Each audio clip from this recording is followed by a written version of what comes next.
need for rainwater harvesting grows, so too does the advances and refinement of the different technologies. At Landscape Australia Expo, I seen a whole bunch of different water collecting options and products, but it was this one here that caught my attention. And I've got Brendan Scotter from Action Underground Tanks to tell me more about what it is different about your product here. Thanks, Adam. Yeah, basically, the Action Tanks, we were the first to produce the underground rainwater tank in polyethylene to get it Australian Standard certified. Yep. And what we knew was the marketplace had a desire for a package system.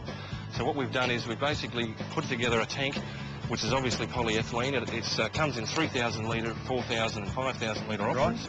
And it comes with everything you're going to need for either the new home BASIX requirements for toilet, laundry, garden. Which is the New South Wales... New South Wales BASIX requirements. There's also the 5-star requirement in Victoria. And also now Queensland has come on board with their own 5,000 litre rainwater tank requirement for every new house. All right.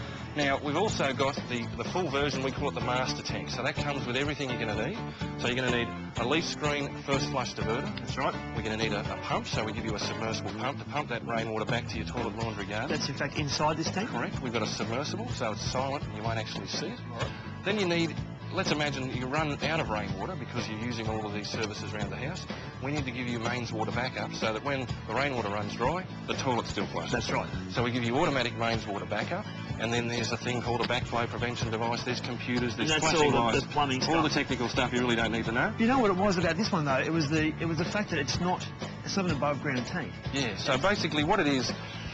Underground obviously hydraulically works better because the roof water's going underground and going to the street. That's right, you got the runoff. That's right, we're running off to the street, so we can stick this tank underground in the front yard. Above ground tanks you can't put in the front yard, so you can put this into an existing home very simply. As we know, properties are smaller these days, so you need to use and be a bit flexible with that. Explain to me the design of it, what drove the style of it. The reason we went this particular shape is due to the fact that you've got an issue with underground tanks. Anything underground, if you think about a boat, what makes a boat float? It's called hydrostatic pressure. If this is empty, it's underground, the ground's wet. It wants to pop it out of the ground. It's going to pop out of the ground. Okay. So being polyethylene, it's lightweight, but it's very strong. So what we've done is we've made the tank like a bell. Fatter at the bottom than it is at the top, so it's a wedge. And then we've stuck little anchorage feet, you can see down there.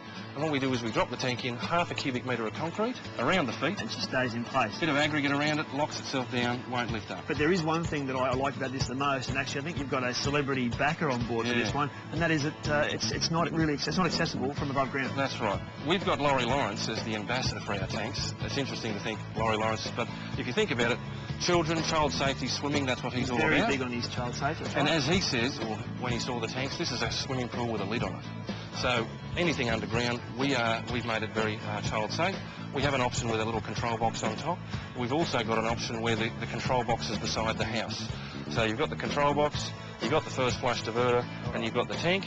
All you'll see of the tank is a 150mm bolt, a trap screw, and children really aren't going to get in there. Which you can hide with plants and a little bit of selective landscaping. Yeah. Look, I think it's fantastic. Obviously, at this site point here, it looks big and bold and brash, but when you look at it above ground, it's in the garden, it's merely a little green lid. Or nothing but a little disc in the grass. So you've got two different options. Well, but Brendan, thank you very much, and all the best with your water tank. Thank you very much. And what can we say? Something new, something different out at Landscape Australia Expo.